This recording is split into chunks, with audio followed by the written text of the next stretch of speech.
संगीत हा दशावतारी नाटकाचा खरं म्हटलं तर कणा आहे आणि हे हार्मोनियम वादक, पखवाज वादक आणि ताल रक्षक हे अत्यंत माझे आवडते आहेत तिघेजण कलाकार।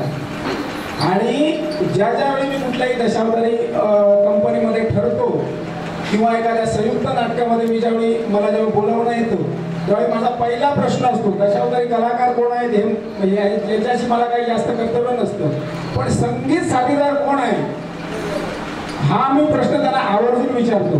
आणि आज या दत्तमाऊलीच्या या प्रशिक्षण शिबिरामध्ये आज या संगीत साथीनं अगदी चांगल्या रीतीने अगदी उत्तम रीतीनं आपलं सादरीकरण केलं, त्याच्याबद्दल त्याला मी खूप खूप धन्यवाद देतो। सगळ्यात महत्त्वाची गोष्ट म्हणजे आता लावलेला पखवाजाची शाही पोळी अगदी व्यवस्थित पेटीच्या स्वराला मिळती जुळती आहे आणि त्याने त्याची पूर्णपणे काळजी घेतली आहे। पण वाजवली जाणारी आता जी धूमपुडी वाजते, धूमपुडी खोदपुवानी जे पीठ लावलेलं आहे मृदंगाला, म्हणजे ही बारीक चूक आहे, एवढी चूक कोण सहसा काढत नाही। पण मी बाबा मायकर यांनी मला आत्ताच इथे येऊन सांगितलं आहे की तुम्ही पूर्ण अगदी बारीकपणे लक्ष द्या, जे तुम्हाला काय वाटतंय ते तुम्ही पूर्णपणे अगदी मांडण्याचा प्रयत्न करा, म्हणून मी बोलतोय। धूमपुडी आणि शाही पोळी या दोघांचा जो धाप असतो हा धाप मिळत नाही, म्हणजे जो हा पखवाजाचा जो धाप असतो आहे तसा त्या पखवाजाचा धाप असत नाही। खोदवा जरा एकदा मारून दाखवा श्रीराज, जरा एकदा आपण धा मारून दाखवा, धा मारून दाखवा। खोदवा हा मृदंगाचा वाजत असलेला धा आणि त्या मृदंगाचा वाजत असलेला धाच्यात बराच फरक आहे। थोडीशी पखवाज वादकात ते जे लावलं जाणारं पीठ आहे ना, हे जे कणिक लावलं जातं याच्यावर थोडाफार लक्ष असू द्या।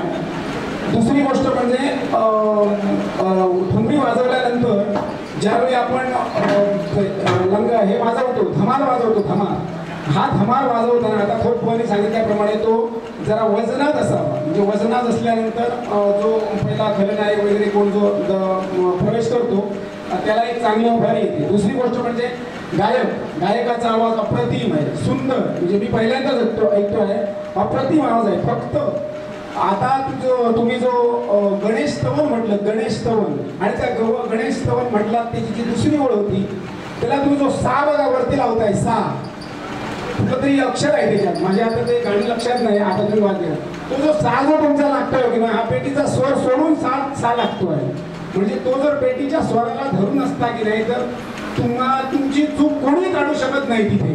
म्हणजे आता नार्वेकर सारखे अगदी चांगले मुंबईला शिकताय, ते माझ्या बाजूलाच बसलेले आहेत, म्हणजे त्यांचा त्या बाबतीत खूप चांगला अभ्यास आणि आहे। तर मला वाटतं तो जो सा जो तुम्ही लावत होता की नाही वरच्या स्वराला सा लावत होता, पुन्हा एकदा मला वाजवून दाखवा, ती ओळ वाजवा, ती ओळ वाजवा, अंतऱ्याची ओळ, अंतऱ्याची गणपतीच्या स्तवन पहिलं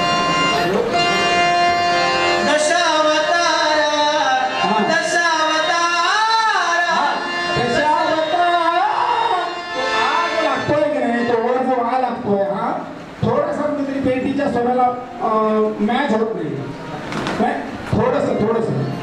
आणि तुमचा आवाज एवढा सुंदर आहे की त्याच्यात चूक काढण्यासाठी फक्त तेवढीच आहे, चूक म्हणून मी तुम्हाला सांगत नाही, तर मी फक्त कशासाठी सांगतो आहे की तुम्ही जर त्या पद्धतीत चांगल्या गायला कुठेतरी नाट्य स्पर्धेत किंवा ह्याच्यात तुमचा अगदी चांगल्या नंबर येऊ शकतो आणि एक चांगले गायक म्हणून दशावतारातच नव्हे तर तुम्ही इतर ठिकाणी सुद्धा तुमचं नाव कमवू शकता असं मला वाटतं, कारण एवढा तुमचा आवाज सुंदर आहे।